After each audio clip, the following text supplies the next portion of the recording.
Hier, Toulouse célébrait les 80 ans de sa libération du joug allemand. Et le résistant François Verdier y a joué un rôle très important. Aujourd'hui, une station de métro toulousain porte même son nom. Revenons sur le parcours tragique de ce résistant dans la deuxième épisode de notre feuilleton. Il est signé Juliette Merin avec Éric Korevitz.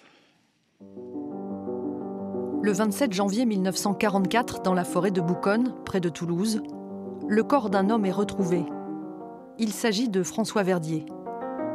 Cet homme, âgé de 43 ans, est un chef d'entreprise respecté, un fervent républicain, franc-maçon, engagé au sein de la Ligue des droits de l'homme et juge au tribunal de commerce.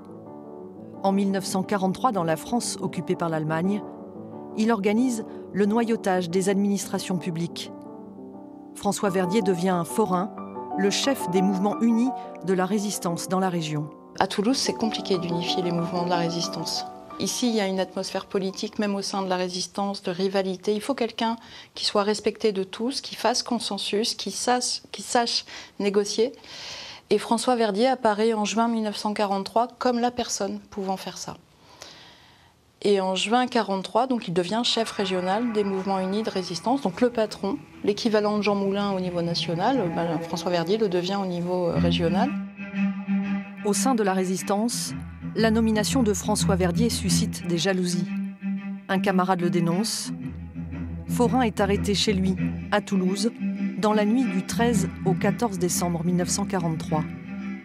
Enfermé à la prison Saint-Michel, il est interrogé et torturé au siège de la Gestapo.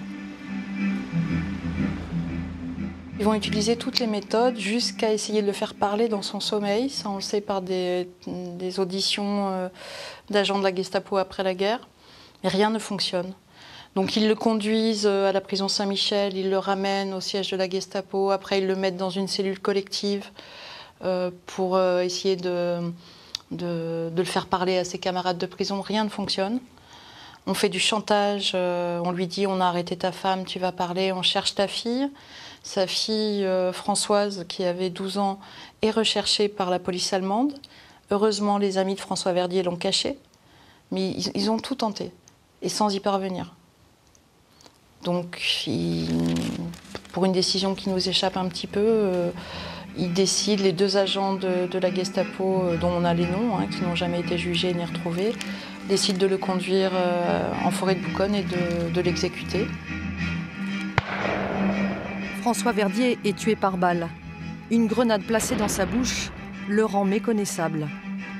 Dans la presse de l'époque soumise à la censure, un simple entrefilé fait état de sa mort. Aujourd'hui, Toulouse a redonné un visage aux résistants. Le buste de forain François Verdier fait face à l'ancien siège de la Gestapo.